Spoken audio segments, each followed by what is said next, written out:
Hi there, and welcome to what is, I guess, a really extra special episode of the Explaining History podcast. As of this episode, I've been doing this podcast for 10 years, and it began by total accident. I just did a couple of recordings for my students and placed them on the internet. I knew nothing about podcasting. And then, hey presto, people from around the world began to listen, and I'm very grateful to everyone who's listened and everyone who's able to listen now, for the opportunity, the privilege really, to be able to do this every week, and to just talk about what I think is interesting and worthwhile explorations of the 20th century. This podcast has the point of it really is to offer some kind of a filter on the internet, and the way that to do that is by looking at really good or really interesting, sometimes controversial, peer-reviewed history, and hearing from the historian's own words. It's not really me. I mean, I have from time to time been accidentally called by people who write into the podcast to ask me questions a historian, and I'm not really. I'm a history teacher. I've written a couple of history textbooks, but I have never really done a piece of top quality peer-reviewed history, just because I don't have the time, and never quite got around to doing a PhD. So the historians that I talk about, the people whose work I really value, they're the stars of this podcast. I am just the kind of interlocutor. So yeah, this is quite a monumental sort of milestone, really. Well, not in any general sense, but for me it is. And I'm really grateful to continue being able to serve the Explaining History community, and it has become like a little community. I've made friends throughout the last 10 years. There have been people who have written to me I've got to know quite well, and people have helped me along the way, and I've had some very generous donations towards the cost of the podcast, and staying financially solvent in these wintry economic times. So yeah, I'm hugely grateful for everyone that's come to value this. Something I wanted to talk about this week, I'm consciously not talking about the death of Queen Elizabeth II. Not that there isn't an abundance of history to be discussed there, but there is so much being said on the subject that I have basically nothing else to offer other than, obviously, Great Britain is in the midst of some kind of great psychical crisis at the moment. But I wanted to talk about a kind of a pervasive myth that really has helped to shape Britain in the second half of the 20th century, and it's a myth that the royal family had a key part in making. But it's one that it's had all sorts of kind of pernicious effects, really, and it is the myth of British society during the short period of time of the Blitz, the German bombing of British cities. Now, the original and best sort of masterwork on this subject was both the People's War by Angus Calder and his book The Myth of the Blitz, which really took apart this well-constructed Ministry of Information fantasy that the Blitz, I beg your Freudian pardon, the Blitz brought out the kind of the best in the British people, and unified the nation, and helped to transcend class divisions, and all these sorts of things that can't realistically be true, and turn out, when with even the most cursory sort of primary evidence examination, not to be true. But tonight I'm going to look at the Bombing War by Richard Overy, and if you've listened to this podcast for a while, you'll know that I do refer to this book from time to time. And he takes issue with the idea of the Blitz spirit, which even kind of during COVID and probably during the cost of living crisis that Britain's facing at the moment, politicians and newspaper columnists and other people who are singularly lacking in any sort of imagination or integrity will reach for, once again, to encourage basically poor people to make sacrifices on behalf of their betters. Okay, so Richard Overy writes, in mid-September 1940, a London East End pacifist wrote a letter to Quaker activist Ruth Fry, refusing her offer of a bed outside the capital to escape the bombs, preferring to wait and be killed if fate so dictated. It was a frank and certainly prejudiced view of the crisis. People remain calm, yes, but happy, certainly not, the writer continued. No gas, tea shops closed. Takes 2.5 hours to boil a kettle when a trickle of gas comes through. Thousands sleeping in the underground. But Churchill remains a great man, the man of destiny. In the House of Commons, just meets now and then to listen to a carefully studied speech. How low have we fallen? The writer thought Churchill might even sell Britain short by reaching a backstairs agreement with Hitler. Some may well think that we deserve to be bombed, the writer reflected, but the right people don't get hurt. A nice winter in prospect. In almost every respect, writes Richard Overy, except the perception of calmness, this letter defies the popular image of British society under the impact of the Blitz, and of the iconic status enjoyed by Britain's most famous Prime Minister. It suggests that in the face of bombing, there were many historical realities, not one. Ordinary people responded to the sudden catastrophe in a myriad of ways, and if some fulfilled the popular image of placid fortitude, there were others, like the letter writer, who saw injustice and bad faith in high places. Behind the rhetoric of "we can take it," the social response to the German bombing was complex and fractured. Now, coming back to this sort of 10-year anniversary, if anything, this podcast is about anything at all, it's about those two words, complex and fractured. It's about the idea, hopefully, that we can talk about, that simple narratives and, the things that, we assume to be shorthand for the truth, rarely are that, and that history is just much more fractured and complex and unwilling to fit into these stories in the way that we would hope for. The British people, writes Richard Overy, were the first to experience a heavy and prolonged campaign of independent bombing. British society was the first to be tested to see whether the fantastical images of social disintegration suggested in the air culture of the pre-war years would really be the outcome. The Air Ministry assumed that the bombing would kill tens of millions of people. In the run-up to the outbreak of war, there was a wood shortage, and the country actually ran out of woods because so many coffins were built.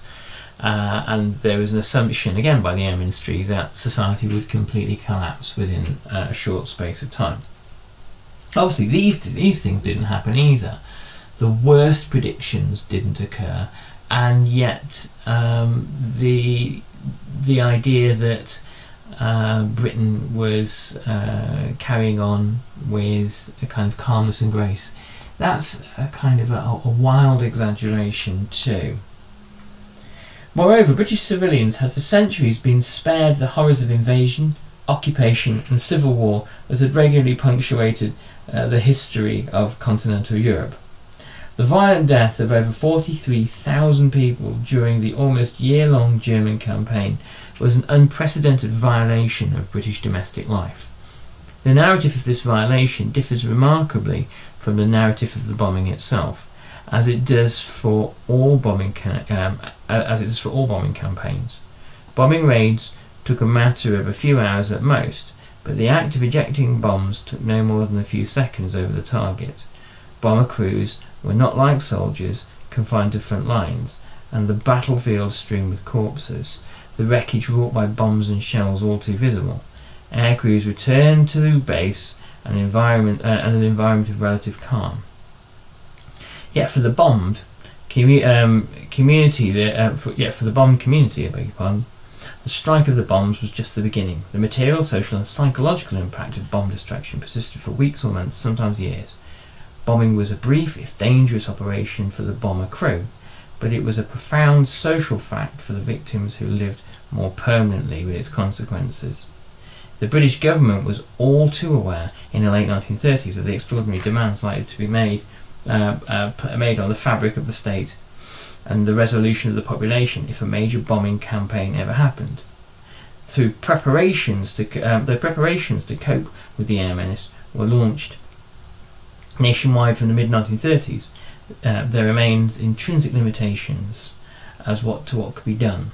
A report on the evacuation plans in January 1939 put the problem bluntly. In a country the size of England, there is, under the conditions of modern war, no place of absolute safety. It was understood that safety was only relative, and that high levels of casualty and destruction were almost certainly unavoidable. The one sure protection for the population was to provide a bomb-proof shelter, but central government and local authorities alike appreciated this was a counsel of perfection. An official leaflet on shelters produced in 1939 urged the public to realise that the idea of a bomb-proof shelter was misleading. Literally, it means a shelter conferring complete immunity from the direct hit of the heaviest piercing bomb, ran the explanation. It is not considered practicable to design a structure giving such immunity. The official British response to the coming bombing campaign was to always limit the damage, not to avoid it. There are so many interesting parallels there with later crises during the war, and the kind of the role that the British state has often had in its offer of partial protection to its citizens, and the idea that British citizens had a role in protecting themselves, and that they might be best served building their own shelters in their back gardens. And partly this is to do with the limits to what the British state believed it should do, the limits to what the British state believed was the function of the state, and the limits to which the British state believed that it could and should encroach on the rights of ordinary civilians, and also the idea that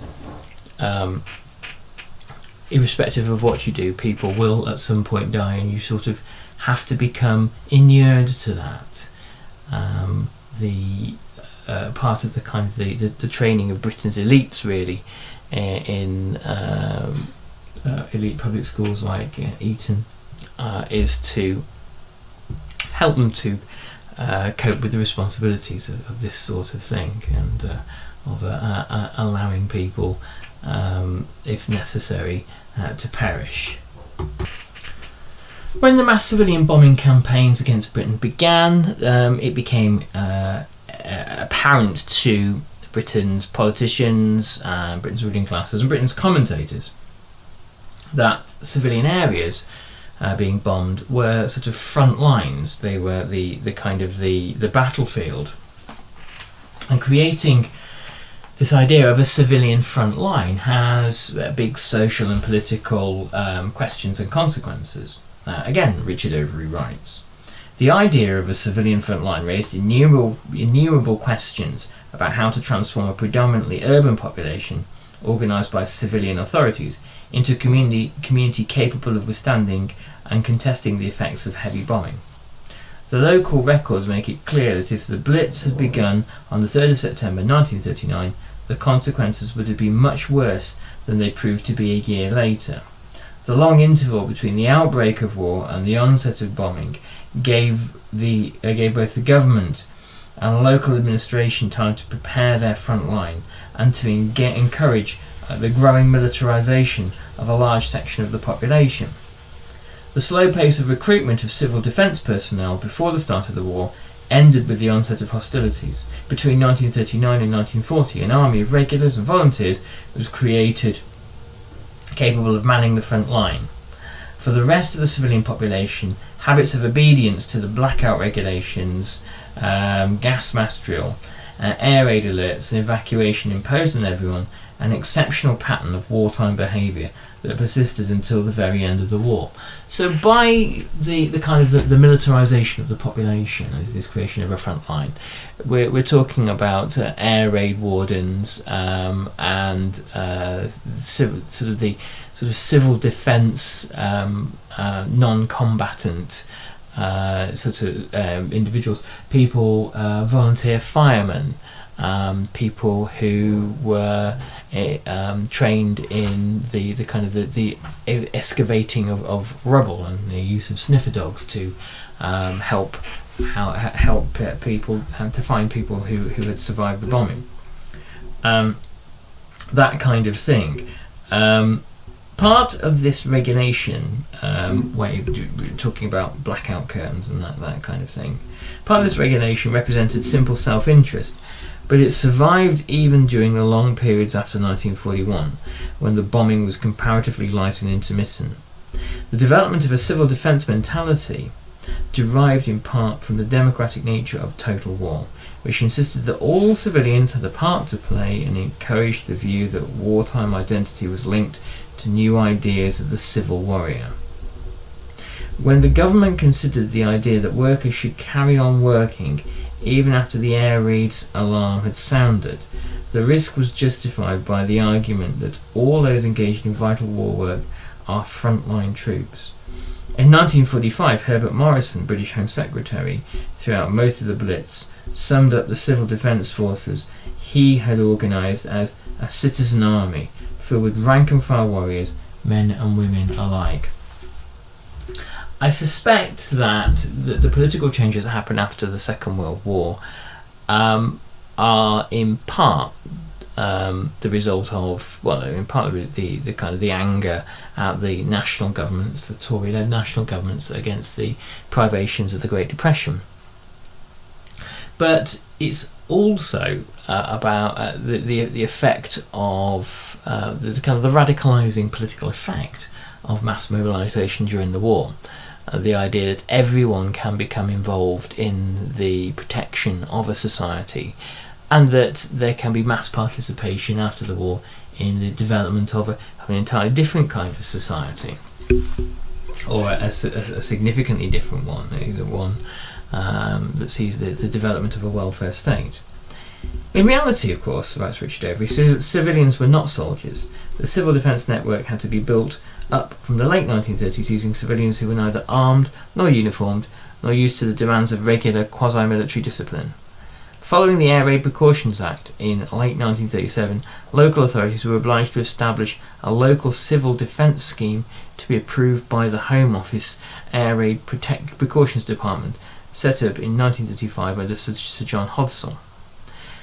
Central government undertook to fund 65 to 75% of the cost, subject to Home Office approval. The local councils were expected to appoint an ARP and an Air Raid Precautions Controller to coordinate all the civil defence activity, and it was generally expected that in the threatened urban areas this would be the local town clerk, head of the municipal administration. It was early as 1932. Stanley Baldwin famously said, the lone bomber will always get through, and there was an awareness that the next war would be fought from the air. But by the time you get to 1936, 1937, 1938, when you see the consequences of aerial bombing in Abyssinia, bombing in Spain during the Civil War, and the Japanese bombing of Nanjing, there were these international demonstrations of air power and the effect that it will have on civilians, and this is obviously not lost on any European government, particularly Great Britain. And the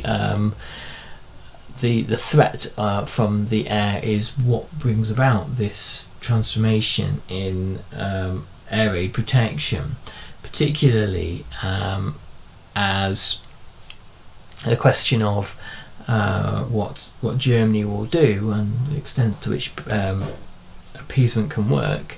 Obviously, Chamberlain comes to power in 1937, and he believes that the task, or his historic task, is really to avert war and to avert the mass civilian bombing of Great Britain, and part of the reason for his failed attempts to come to a settlement with Hitler are based around his desire to prevent the cities of Britain that he's under his chancellorship and prime ministership had developed, seeing them razed to the ground. Of course, the failing for Chamberlain was the assumption that Hitler also wished to avoid war, and Chamberlain couldn't quite understand the mindset of a leader who was very enthusiastic about war and enthusiastic about the losses on their own side that would entail. And this is something that Chamberlain never really understood about Hitler. So I guess the key takeaway here, and we'll look more at this kind of spirit of the Blitz idea, is that yes, there was a kind of a quasi sort of civilian militarization of the civilian organization before the war, and then a massive increase in that during the first year of the war. But the idea that some kind of magical British spirit prevailed and transformed the nation, and then that was what kind of held the nation together during the privations of the Blitz.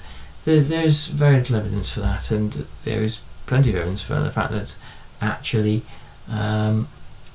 the kind of popular resentments around things like rationing and the fact that wealthy people seem to still be able to eat rather well, and combined with that and a miniature crime wave during the Blitz would suggest that social harmony was something that bombing couldn't achieve. Anyway, I'm going to finish there, folks, and just like to say once again, for the last 10 years, for everyone who's been listening, thank you so much, and it's been a privilege to do this every week for all of you. Take good care, everybody. All the best. Bye bye.